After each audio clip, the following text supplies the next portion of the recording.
Welcome in to the Rockies Insider. I am your host and your Rockies Insider, Patrick Lyons. And here with me to break down an Orioles series win, a rare one here in Colorado. The first ever time the Orioles have won a series in Denver at Coors Field. It's Renee Dechert from everywhere. Purple Row, Just Baseball, Pitcher List. Everybody wants a piece of her incredible work. So, Renee, I'm glad that I'm getting you today for a little bit as well. You know, Patrick, it's so great to be here. You're building such a terrific piece with Rockies Insider, so I'm eager to participate. Thank you. Yeah, this has been a lot of fun doing this, bringing so much more of the clubhouse to fans, and there's not a glut of Rockies content that's out there, and so I'm glad to do my part to contribute to that. I know you love doing that, and you do a great job. So you're the perfect one here to talk about the Orioles series win against the Rockies. We'll talk about the youth movement that continues to go on, but let's start with the story of the weekend, the Holliday Homecoming. Home for the holidays, however you want to break it down to. But it was, I don't know if you've got just a word or multiple words of how great it was to have both Matt Holliday back, to be in some ways, and for some people, almost the center of the baseball universe, at least for Friday night. You know, it was so terrific to sort of watch this generational passing of the torch, right? And beyond Matt Holliday's relationship with the Rockies and the excitement of watching Jackson come up, there's the possibility that Ethan may be a Colorado Rocky in a year. And so you just sort of see that through line. And it's always really exciting when those themes kind of come together. I think our colleague Patrick Saunders might have even written about something about Ethan Holliday possibly coming to Colorado, somebody from the Denver Post.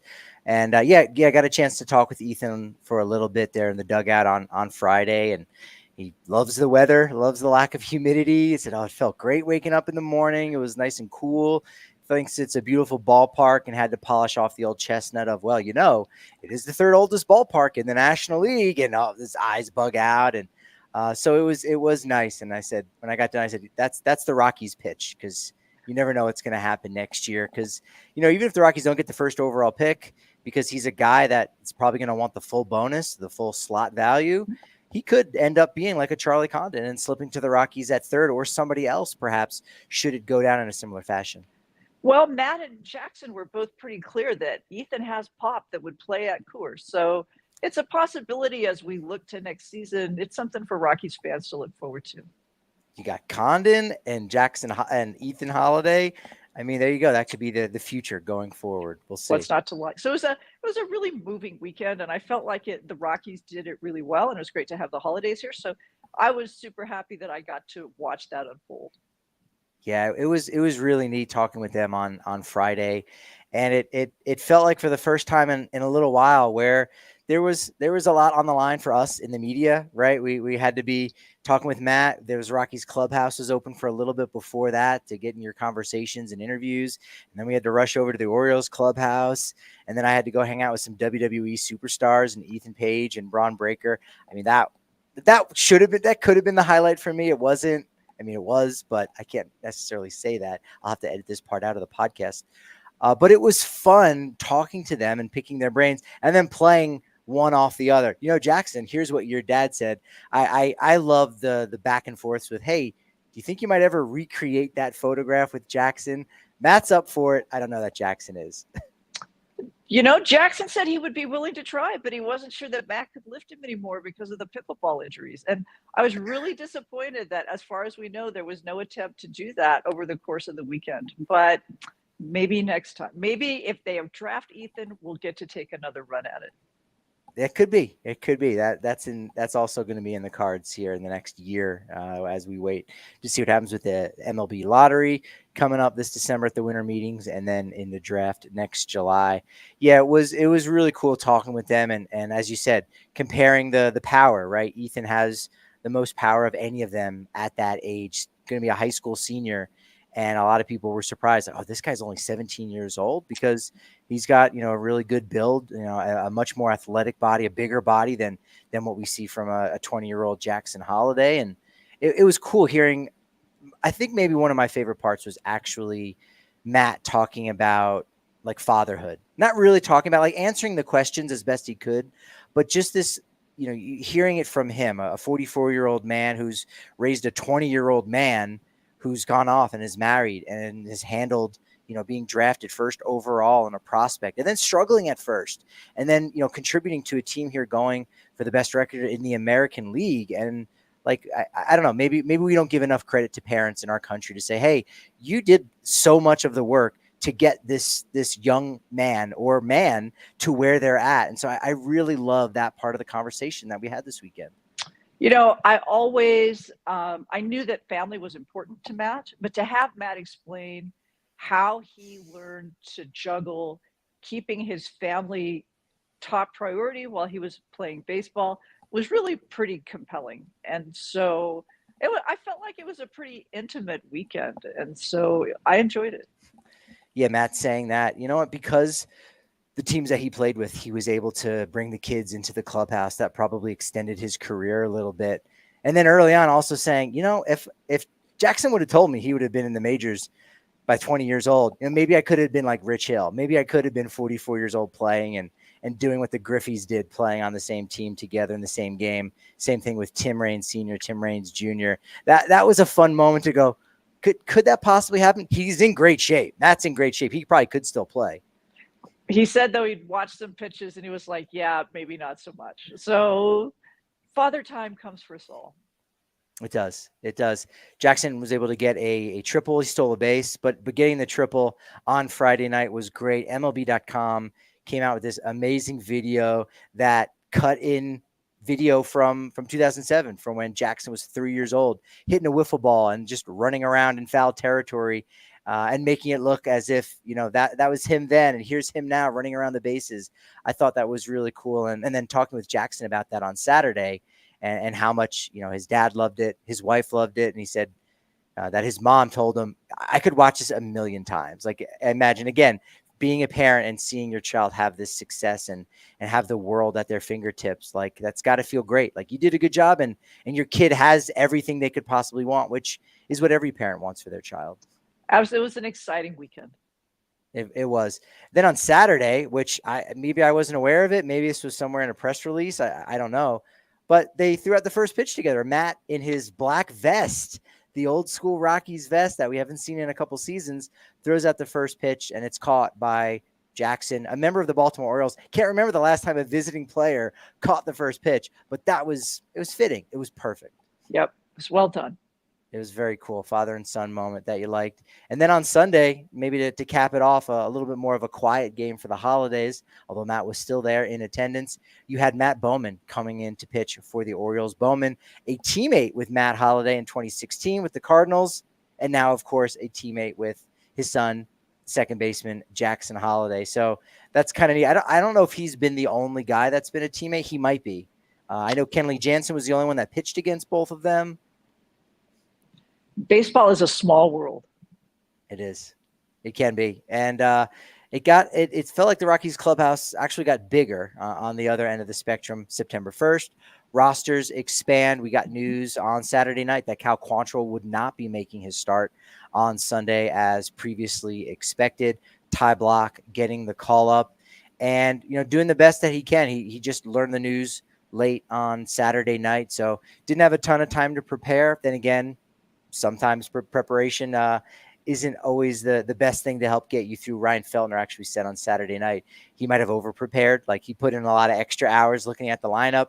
And at the end of the day, he said, I don't think it actually made much of a difference. I just need to pitch my game. So Block doing his best job there, giving up 4 runs in the fourth, some shoddy defense. Did give up only a run in the first inning, but believe it or not, that is now 94 runs allowed in the first inning, most in the majors by the Rockies pitchers.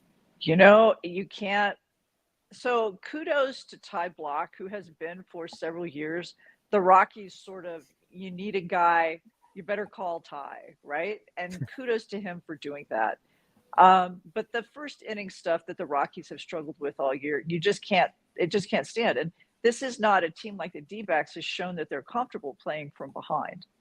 And they just have trouble getting out of those holes. So it's something they're going to have to work on going forward. It's true. It's true. They end up falling to 4-15 when Ty Block takes the mound this season. They've lost 8 consecutive when he's on the mound. But as you said, he's providing a service, right? They needed a guy to go and take the ball and do that regardless of the stat line against a formidable lineup in the Baltimore Orioles. So he does his job in that capacity. For Quantrill, it seems like the injury might not be that serious, but he did say on a rare Sunday media scrum that Quantrill will probably be able to make at least one start, maybe 2. I could see possibly 3. Could be the minimum 15 days. We'll see. Right triceps inflammation, so didn't feel great. Didn't really have his command the other night during the Marlins series because he hadn't been throwing a ton in between starts, and that can be an important.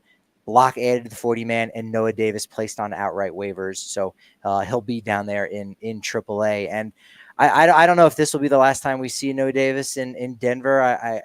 It's guys have potential, and then they get some opportunities, maybe not the best opportunities, but they get a few opportunities. And if they're not able to make the most of it, it's hard to know, do they still have that potential? Can they still get that? Maybe a new organization is going to be what's best for him getting on the right track. But I still think that Noah Davis is a big league pitcher that can have a lot of value to some team out there. I have to agree with that. I think Noah has a future. I hope that he can get that sorted and find his place. And one of the questions that I have is, in the past, the Rockies have, towards the end of the season, they have placed pitchers who are sort of worn out, or worn out is not the correct word, but they had pitched a full season at elevation and they were tired. They have placed them on the IL so that they can begin recovering a little bit early. I'll be curious to see if we see that happen in this season as well. Yeah, that's definitely something to keep an eye on down in AAA. Orioles with the win, 6-1 on Sunday. They go to 12-12 against the Rockies. So we're all tied up. No bragging rights against Orioles fans.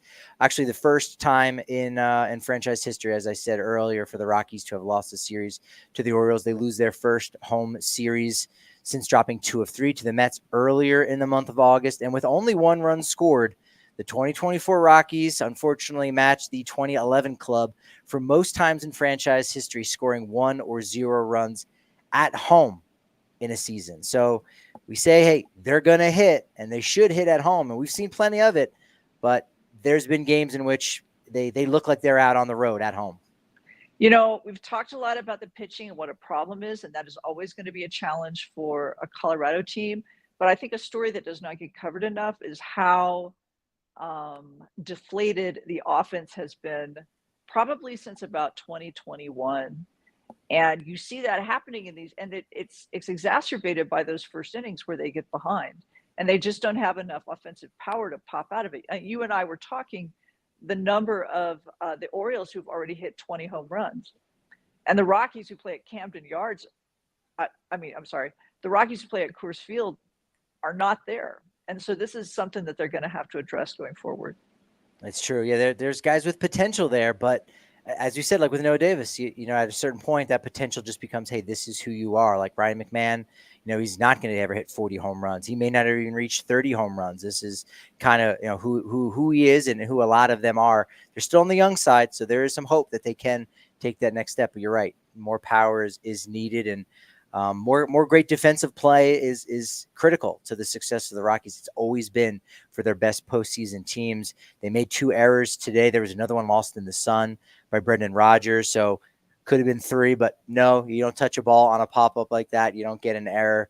But that means Colorado's committed 6 errors over its last 4 games, the first time this season with at least 1 error in 4 straight games. Their last time doing that was at the end of July of last season, where they actually made 7 errors over 4 games. So, you know, you give a team more opportunities, more outs, especially one as talented as the Orioles, they are going to take advantage of it. Absolutely. And again, I think this is like the pitching. I just think we're seeing some exhaustion kick in. You don't have that contending adrenaline shot coming in for you.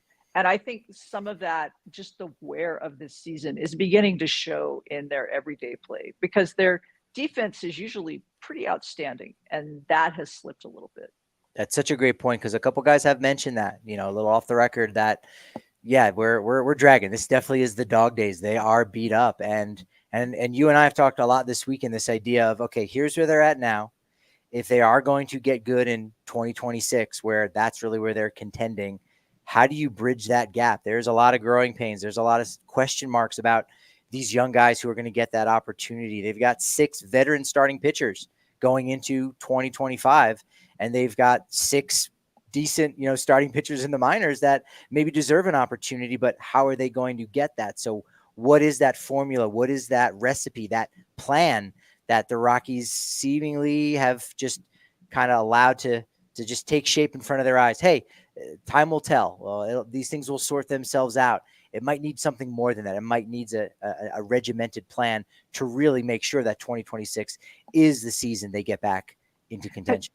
I think it'll be interesting to see what they do in the offseason. I think we'll have some ideas about that and their thinking as they go forward.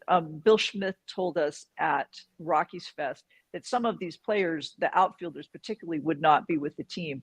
So far, that has not been the case. They've kept all their outfielders. So one of the questions that I have going into the offseason is who's not going to stay?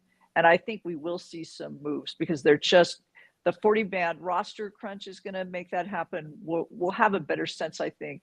I also expect to see a number of players come through during September. The way that Bud Black likes to put it, they like to lay eyes on them. And I expect them to do that fairly aggressively this September. So we'll see what they take away from this. Well, shoot, now I have to have you back on multiple times this offseason to talk about all these moves that they may or may not do. Well, they may not, Patrick. It's the Rockies. Who knows? Hey, that's still content. Let's talk about the fact that they haven't been making moves, right? Zach Eflin, holy smokes. I mean, dude making his first start since August 15th, 5th career start at Coors Field. Didn't have terribly good numbers, sub 5, but he had a perfect game going into the 6th inning. Jake Cave, the guy who starts all the rallies, now the guy who breaks up the perfect games, little dribbler down the third baseline, gets the job done. Eflin, 9 strikeouts, 18 swing and misses. And according to Bud Black, hey, you can throw a curveball if you execute it properly here at altitude. And I have to, this was a conversation whenever the Rays were at Coors Field back in April. Kevin Henry and I spoke with Zach Eflin about his curveball, which, by the way, he learned from Aaron Nola. That was a COVID project for him, was to learn how to throw his curveball. So it was really interesting to see that pitch working today. And Ryan McMahon commented after the game that the cutter and the curve were so well tunneled, you really couldn't tell them apart until it was too late. You could absolutely see that working. And I think the fact that he was able to do that at Coors Field is remarkable. So big hats off to Zach Eflin on that one. It was really a pleasure to watch him pitch that game. The Trevor Rogers trade maybe hasn't worked out quite as well as the Orioles would have liked, but the Zach Eflin deal very much so, because he's relatively affordable next season in his final year before going to free agency. So the Orioles, look, don't just have a rental. They've got a guy for 2025 too. And, when you've got Eflin and Corbin Burns headlining that rotation, I expected to see more explosive offense from the Orioles than we saw on this trip. So I don't know about that, but they're clearly positioning themselves for the long haul. Yeah, they got 2 really good starting performances from Eflin, as we said, on Sunday. And their other win, Albert Suarez, 7 innings pitched, did not allow a run. He looked great. And, again, despite the fact that they took 2 out of 3, they probably could have won Saturday night. They had that opportunity with 2 guys on against Kinley. I think there was a leadoff walk in there as well. They end up losing 7-5.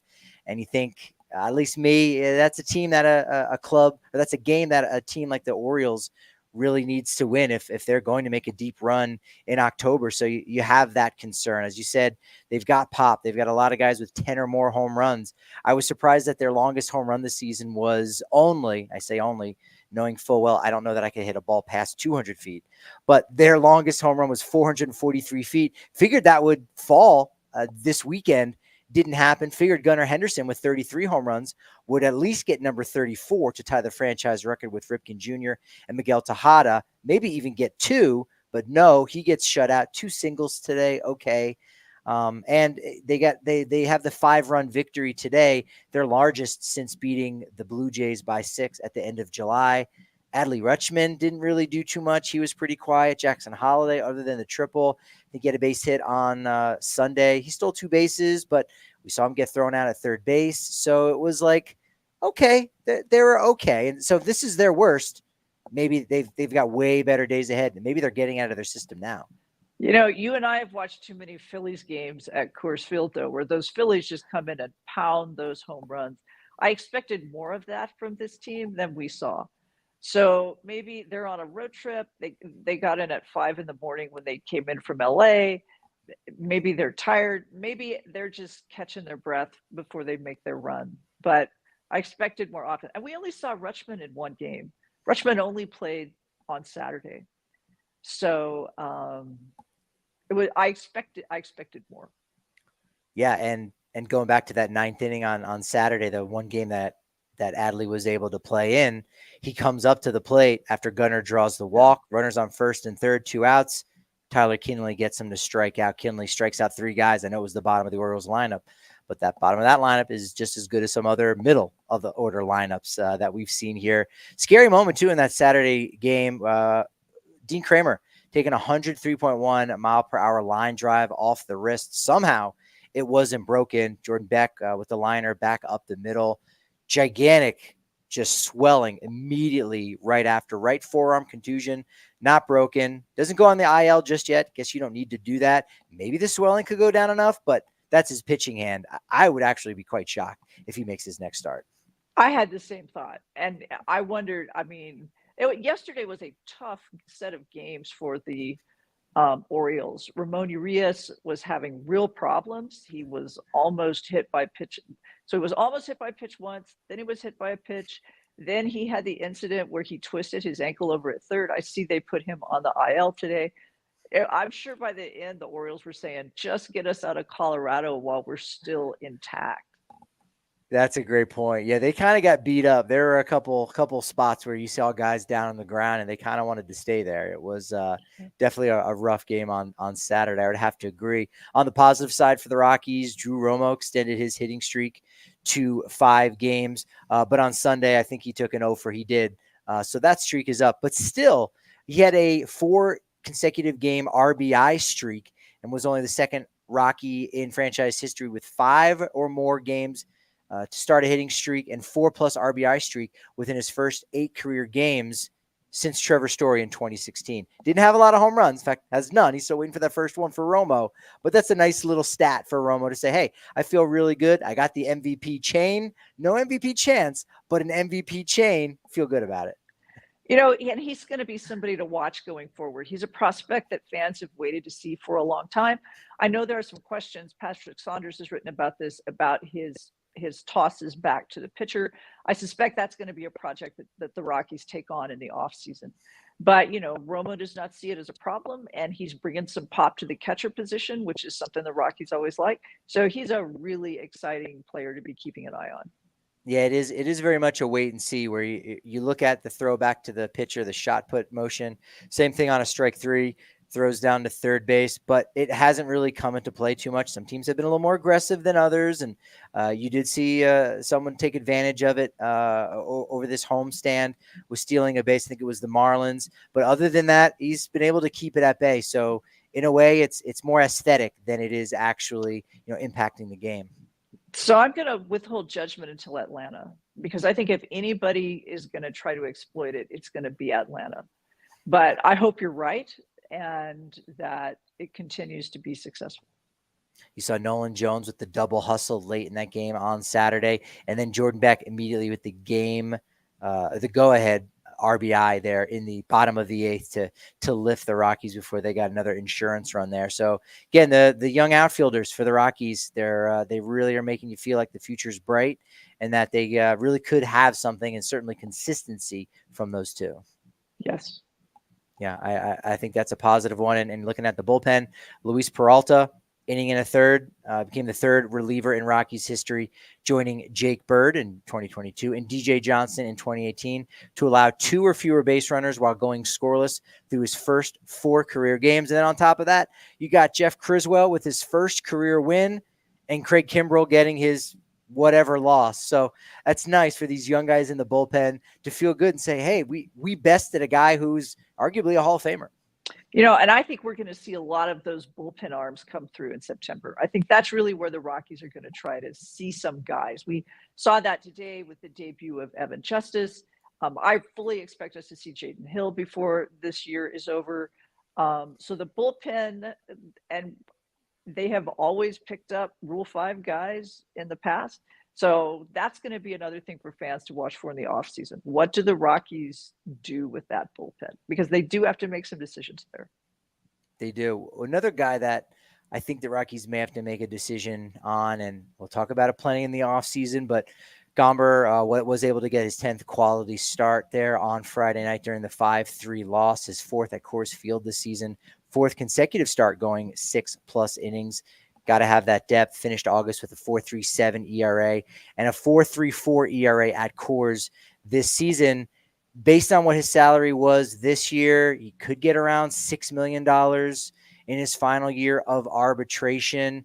I don't know if another team would be interested in his services at that price. Could he be a DFA candidate? Again, considering the fact that you've got Freeland, Quantrill, and then the two injured guys coming back, and Marquez and Senzatella. Then there's still Feltner, who's a part of your staff. That's 5 guys right there without including Gomber and without including any of the young players like the Dolanders and the Carson Palmquist. You think the Rockies may have to make a tough decision this offseason on Austin Gomber? I don't think so. I think they're going to keep him. I don't think they will. I understand that he has not been terribly successful at Colorado, but I just really don't see them DFAing a viable left-handed starter. So I don't know how that one is going to shake out, but I do not see a DFA in his future. I think there are other players that we may see that for, but I don't think so with Gomber. Because the other thing is, it assumes that Marquez and Senzatella have successful returns from Tommy John. So far, that has not been the case for Marquez. And I think the jury is out on that one. Senzatella, we're going to know more pretty soon because he's starting to throw again in AAA. But I just don't see them letting Gomber go. What do you think, Patrick? No, I think that's a great point because if you just look at all things being even and you just look at it on paper, you go, shoot, you got a $50 million rotation, which is crazy to think about. But that is assuming Marquez and Senzatella are okay. Senzatella made a start with the AA Hartford Yard Goats this week, and Buddy expects him to be back for a start or two in a similar fashion as a Cal Quantrill. But you're right. You don't know what to expect of those guys, and you may even need to limit their innings. So they may have to go with some kind of hybrid 6-man rotation, or maybe Ryan Feltner becomes the odd man out, or maybe there's a team that comes knocking saying, you know what, we really like Quantrill, and even if it is only a 1-year rental, maybe he's the guy that gets targeted by other teams in a trade. So you can never have enough starting pitching. So to have 7 veteran guys, or at least more veterans, certainly Ryan Feltner's not an old man. He's not on the wrong side of 30 even, but he's certainly in that veteran category where you kind of know what he is for the most part. I think that is a good problem, to say the least, and it may end up sorting itself out, as you said, depending on if Marquez and Senzatella can come back in the healthy department. Wrapping things up with some of the Blake Street bonkers, some of the wild moments. We talked about the media scrum. I briefly mentioned the funny interaction on Saturday night where, Drew Romo, I guess, again, he's still so new that I asked him about the MVP chain that is so very popular with all teams, around the league. And he must not know that it's the MVP chain, at least not by that name, just maybe player of the game chain. So when I asked him about the MVP chain, he thought, MVP chance for me, my 3 RBI game. And we did have a good laugh about that. He's so funny. And it's great. It's always exciting to watch young players get called up, 1, because it's great to see them realize a dream. And then 2, as they just sort of adjust to stuff. And he was just so honest in his answer, and he laughed, and that's pretty terrific. That's what you want in a teammate. And then you got Nolan Jones, who's only in his 2nd year. He's laughing. He's like, oh, this kid over here. And it's like, there's 3 years difference. Like, I mean, right. You're almost one in the same, but it's amazing how just an extra year big league experience can be the difference between maybe feeling more comfortable and maybe being able to laugh at someone. Yes. And then we also, Garrett Atkins was in the building on Friday, hanging out a little bit. His kids were big Jackson Holliday fans. They stopped by. And then speaking of Orioles or Orioles adjacent fans, Michael Phelps, who likes to claim Phoenix. I know he's got a place in Phoenix. I think he was in and around some of the Diamondbacks postseason games last October, but he's from the Baltimore region. So he was in the building rocking his Orioles jersey, almost looking like Bryce Harper. I think there's kind of a resemblance, don't you think? I don't see it, but you do you. I don't see it in their like photographs, but when he was on video, there was just something about, from the long distance shot, whatever it was. I knew it wasn't Harper for multiple reasons, but I thought, okay, Michael Phelps is in the building and he gets a really good round of applause. And I go, oh, yeah, duh. He is an American icon. Dude's got Absolutely. 28 medals from the Olympics, 23 gold medals. That's pretty cool. Welcome aboard, That's Michael. awesome. Here with Renee Dechert of Just Baseball, Pitcher List, Purple Row, and wanted to kind of pick your brain about some of these guys in the bullpen right now, particularly the gentleman we got to see this weekend, added to the 40-man roster, was only drafted last year, 7th round out of the University of Tennessee. Seth Halverson added to the 40-man, added to the active roster. We saw him last year late in the season at Double-A. And sometimes there are moves that happen late in the minor league season that are more just about filling a hole on a roster, and guys can get that promotion. And it's maybe not a true indicator of where they're at. But for Halverson, it absolutely has been that. Really good numbers at Hartford, even better numbers at AAA. And he looked great in his debut. He did. He's throwing those 100-mile-an-hour plus pitches. He's coming in and doing the stuff. It's been great to see how Bud Black has handled him. He brought him in for a single out on Saturday night. Then he gave him more experience. On Friday night. Then he brought him in for an inning yesterday.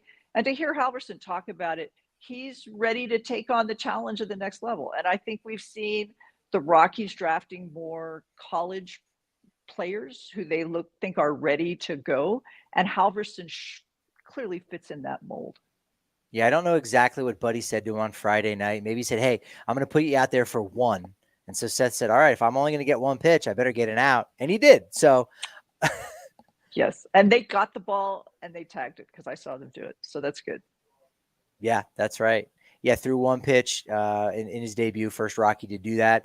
Gets the scoreless inning on Saturday night, gets his first strikeout. Coincidentally, Jackson Holliday, the man for the weekend, got that in the 7th inning. And then threw a 101.5 mile an hour four-seamer to Adley Rutschman, the 3rd fastest pitch for a Rocky in the StatCast era, trailing only Julian Fernandez in 2021. So the dude now alongside Victor Vodnik, when he comes back, I mean, that's a pretty formidable combination right there where if they can continue to throw strikes and miss bats, which they're going to do if they're throwing 100 miles an hour, that could be 2 guys for your future to get back into contention. They're clearly focused on that part of their rotation or that part of their roster. And so that's excellent news for fans. Yeah, for anyone listening to this on the audio only side, this is where we'll drop in some of the conversation earlier on Sunday, talking with Seth Halverson about his debut. But if you're here live on YouTube, make sure you like and subscribe, leave a review on the podcast side. I always appreciate that. Got to stay in that top 250. I'm jonesing for it. I'm addicted being a top 250 baseball podcast for Apple. Like that's exciting. But Halverson's debut on Friday gives them 11 players who've made their debut this year. Most debuts in a season since 2016. And 2016 was also was 2014. But 2016 was that year before they got back to the postseason. I think it's a tall order to say 2025 will be that year for the Rockies. But based on what the Royals have been able to do, based on what we saw the Rangers and the Diamondbacks do from 2021 to 2023, look, crazier things have happened. Yeah, I don't see the Rockies doing it next year, but I think the year after that, and for me, so much depends upon Charlie Condon, then I think we're going to be talking about that next step. I think 2025 is too soon. But who knows? Anything can happen. We know that from 2007. Yeah, very true. Yeah, very true. We also had added to the 40-man, not the 40-man roster, but added to the active roster. They expand on September 1st. It used to be you could call up any and everyone in your 40-man roster. The dugouts would be packed. You'd have pinch runners, pinch hitters every other inning. Slowed the game down. They worked it out to say, all right, 2 guys, and you have to add them too, right? Because it's about service time. It's about the Players Association, getting that time, getting that money. So 2 guys got their call up, Hunter Goodman and Evan Justice. So now that puts 11 rookies right now on Mhm. the Rockies active roster. And as you said, Jaden Hill's one of those guys. Could be a couple other down in AAA that get their first bite at the apple. So there could be some math out there in which they have exactly half of their 28-man roster are all rookies. That would be crazy. That would be wild. Who saw that coming? Yeah. I mean, on one hand, you go, well, sure, it seems like this is a great time to let the kids play, but we know how much the front office and Bud Black, I think, to a degree, have fought that in the last couple of years, but now they are embracing it. And I think they're reaping the rewards, right? Maybe not in the win-loss column. They're still headed towards 100 losses. That seems like a very much a slam dunk. But you're seeing the impact some of these young guys are having, and their bad outings aren't that bad. They're not catastrophic.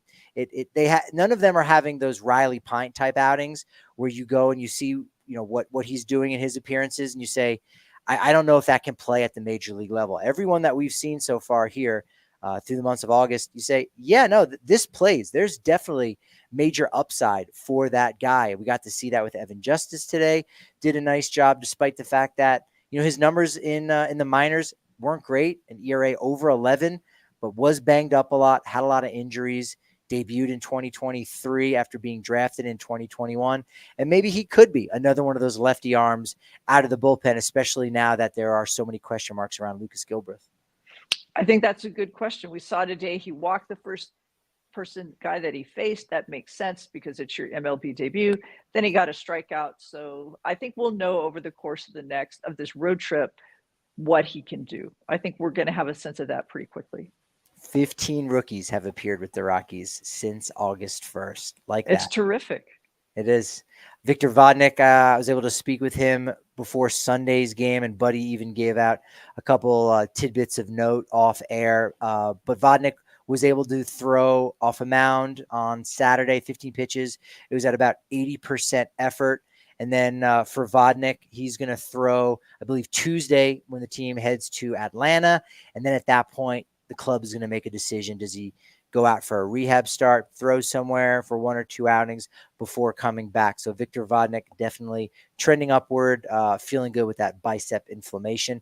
Anthony Molina looking solid. And Buddy said, I wasn't sure what we would get, only because we haven't seen Anthony Molina in that long reliever role like I was kind of expecting him. I think it does make sense being only 21 years old and not having big league experience and kind of wanting to protect him, that if you put him out there for some longer outings, he could get overexposed. So he's really been going 1 inning at a time, maybe a little bit more. But Buddy did say that Molina will, as per the plan when they drafted him from the Tampa Bay Rays in the Rule 5 draft last year, that Molina will get stretched back out and will become a starting pitcher, probably at AAA. If something happens, something goes awry with the big league staff, maybe he even starts out in the Rockies rotation. But I thought that was a good sign that was their plan for Molina. They're sticking to it, and really, I think it's worked out for the most part. And we've seen him improve throughout the season, so it's all pretty promising. Hunter Goodman, we got to see, unfortunately made the final out, but when he went back to Albuquerque, was mostly catching, was serving as the backstop there when he wasn't being used as the designated hitter. So we probably will see him do a little bit of catching. I don't know how much with Romo now getting really the bulk of the starts. It's been close to 50-50, but I think for the most part, Romo has been getting more starts. We saw him today, a day game after a night game. He's got fresh legs. I know he can do it, and I know he wants to do it. So I think, again, that's nice that if you are going to turn the keys over to the young guys, let them have the keys. Don't say, well, you can ride in the car with me. I'm going to drive, but you can ride in the car. No, let them do the driving. And that's really been the case here for the last few weeks. Yep, it's been fun to watch. It has been. We saw Jake Bird, 2 scoreless innings, his 3rd consecutive scoreless outing since being recalled from AAA on August 26th. Now up to 5 1/3 scoreless frames, including multiple innings in each of the last 2. Buddy did say post-game that it does feel like they have a little bit more of a veteran presence back now that Bird has kind of gone through some of those injury woes this season. Nothing serious. Of course, like most guys, when they're having arm issues, they worry. Tommy John could be right around the corner, but the imaging has been clean on him. He does a lot of work with the arm care. Spoke with him this week about that, and he's feeling good. He's feeling great. So I'm kind of expecting a lot more really solid outings from Jake Bird, who really could be another one of those guys in the next few years that carries them and the bullpen into their next, postseason outing. He's a guy who Yeah. needs to finish strong, and we'll see how the rest of his season goes. Yeah, it's a good point. Finishing healthy, but also finishing strong to get that spot back where, could he be a guy that ends up closing games for them next year? Could be. I know that the Rockies really need to go out and probably acquire a closer next year. A serious veteran pitcher could be someone who maybe isn't a closer, but nevertheless, on their staff, Kinley's been doing an okay job. Perhaps he's able to look a little bit more solid and consistent in 2025. Jake Bird could possibly be that guy as well if they don't go out and get somebody else. Maybe Noah Spyrick will be closing out games next year instead of just leaving us willy-nilly in August. We miss you, buddy. Appreciate the love on YouTube. No, it's so good to see you. I hope college is going well. Brenton Doyle, Michael Toglia, and Ezekiel Tovar. We talked about the power outage for the Rockies a little bit. Well, they are the first trio of Rockies to have 20 or more homers in the same season since 2021. As you pointed out, CJ Cron, Trevor Story, and Ryan McMahon marks the most players in franchise history age 26 or younger to have 20 or more homers in a season. So that is certainly an interesting outlier for the positive, that it's not just three guys with 20 home runs. It's three guys age 26 or younger.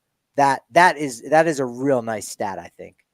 It is, and it's a positive turn. If hopefully McMahon can get those three more that he needs to top the 20 mark, that would be an awesome accomplishment for this roster. And as they try to rebuild the Blake Street Bomber part of this organization. Yeah, as you mentioned with McMahon, if he does get three more, or when he gets three more, I imagine he will. Gives him four players with 20 or more homers. 2019, got to go back 5 years ago to have a season where they had at least four. It was Arenado, Blackman, Story, McMahon, and Ian Desmond. We saw Brenton Doyle become the 16th Rocky with a 25-plus steal season. First since Trevor Story in 2018, who had 27. Had to look at the top 10 list. I like my statistics, Renee. I know you do. To get into the top 10, he would need 33 steals. It would tie Willie Taveras from 2007 and Larry Walker in his MVP season of 1997. So is he going to be able to get that many over the next month?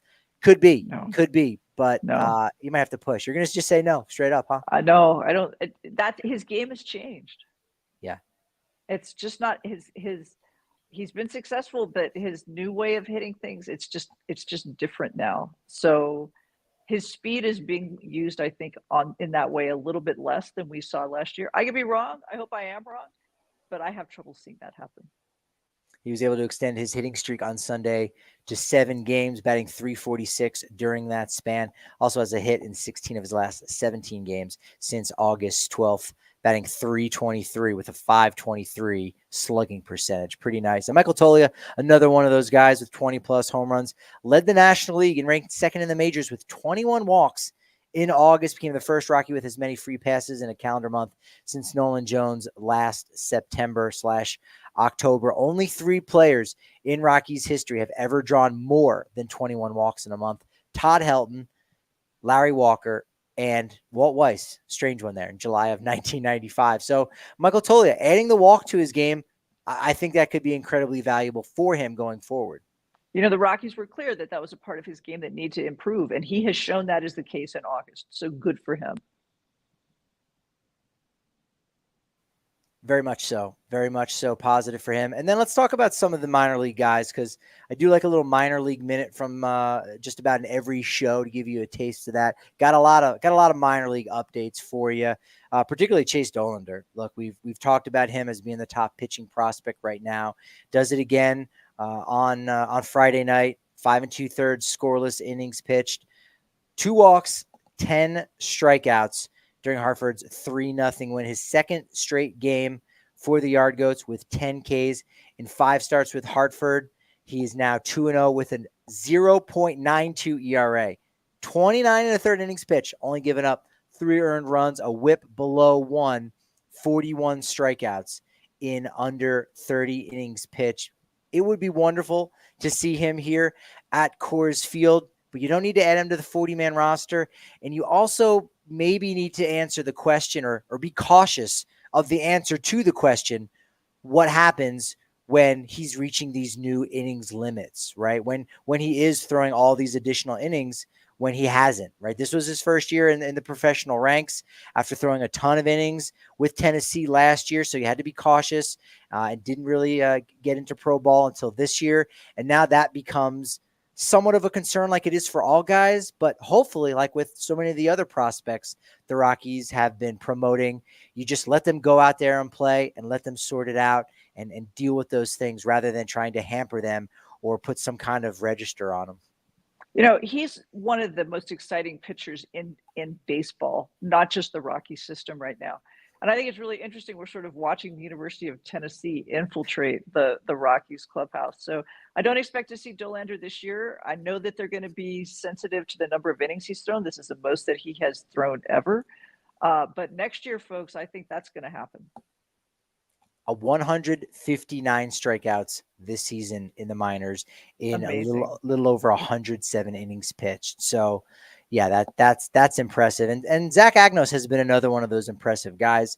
The folks over at Blake Street Banner, Aaron and his crew have definitely been pumping this guy up, and rightfully so. He ended up getting the win on Saturday, allowed an unearned run in 2 innings, but it dropped his ERA with AA Hartford to 1.99 through 19 games. Before that, had a .73 ERA through 21 games to begin the season with High A Spokane. So overall, 15 saves and a 7-2 record. So he's been really strong. And look, the concept of a reliever as a failed starter, okay, is fine, but we don't live in a time in which failed starters make an impact in the bullpen more times than not. You need guys that are relievers all throughout the minors to make an impact a lot of times to fill in some of those spots. Rockies have a lot of those kind of players, and I think going forward, Zach Agnos could be one of those players that does make an impact for them. He's going to be a dude. I don't think there's any question about that. It's just a matter of when we see him. Again, like Dollander, probably next year. But all right, so I think we might need to have a new segment, and maybe this is an article for you. Dechert's dudes. Like, if you say someone's going to be a dude, that's saying something. That's some good praise right there. We'll see, but it's an idea I'm going to keep in mind. We'll see who else is on the Dechert Dude Ranch. Well, we'll have to have you back so we can find out who else is in the stable. Also in the NL West and kind of Rockies related, very much Rockies related. If you didn't see it on Sunday, Elias Diaz added to the 40-man roster, to the 26-man active roster. He was picked up earlier this week. Probably just needed to have a couple days at home with his feet up, rest, ice, compression, elevation, rice. That's the trick, right? When you've got an injury is rice. So does that. He's back healthy, and dude's got more caught stealings this year, 17 when he was with the Rockies, even unhealthy on 2 bad legs. He's got more caught stealings this year than Luis Camposano of the Padres in his entire 4-year career, 9, nearly double that. So I think Diaz is going to make an impact, and I really hope, and I think everybody in all the Rockies world, Rockies front office, organization, you name it, I think they're really rooting for Elias Diaz to have a nice time and go play some October baseball and make an impact. He's going to be, the Padres are a fun team. He's going to be a great fit in that. They're contending. And I'm like you. I don't think anybody doesn't want anything but the absolute best for Elias Diaz. So here's just hoping good things. Nick Ahmed is one of those good dudes that if you've ever been around him, you say good things about him. The Diamondbacks loved him. It's crazy. He had like close to a decade. It seemed like he was just this Diamondbacks lifer. And now all of a sudden in the last year, starts the season out with the Giants, was with the Dodgers for a short while. Now he's been added to the Padres roster. He only needs the Rockies to complete the entire NL West set and join Steve Finley and Matt Hergis as the only 2 players right now that have played for all 5 teams in the West. So I'm going to take the under on that one, but nothing is ever impossible. You could be the utility infielder. We'll see. We'll see. I'll take the under 2, but it's fun to dream. I have simple dreams like Nick Ahmed playing for the Rockies and now having played with all 5 teams. I can be a simple man in that way. So next up for the Orioles are the White Sox. Shoot, they got to go fly all the way back to Baltimore, lose 2 more hours, but at least they got the Chicago White Sox in a Labor Day game. They pushed their start back to like 3:05 Eastern time to give them a little bit more of a buffer. So they take 2 out of 3 from the Rockies over the weekend, and now they got the White Sox. Maybe this kind of helps get them right. There's no doubt they're contenders, and this will be a great pillow series for them. And I got to tell you, the Orioles were great when we talked to them. So wishing them all the best. After the purple series, it's a pillow series for the Baltimore Orioles. And for the Rockies, they're going to go out on the road. We'll talk plenty about it and do some series previews over the course of the next week and a half, 2 weeks. Atlanta, Milwaukee, Detroit. They go to Atlanta. They're on their way right now. There is an off day on Monday, and they're going to face probably the National League Cy Young Award favorite in Chris Sale. And we know what happens when the Rockies immediately go down to sea level. I mean, it's 2,000 feet above sea level, but come on, Atlanta is still sea level.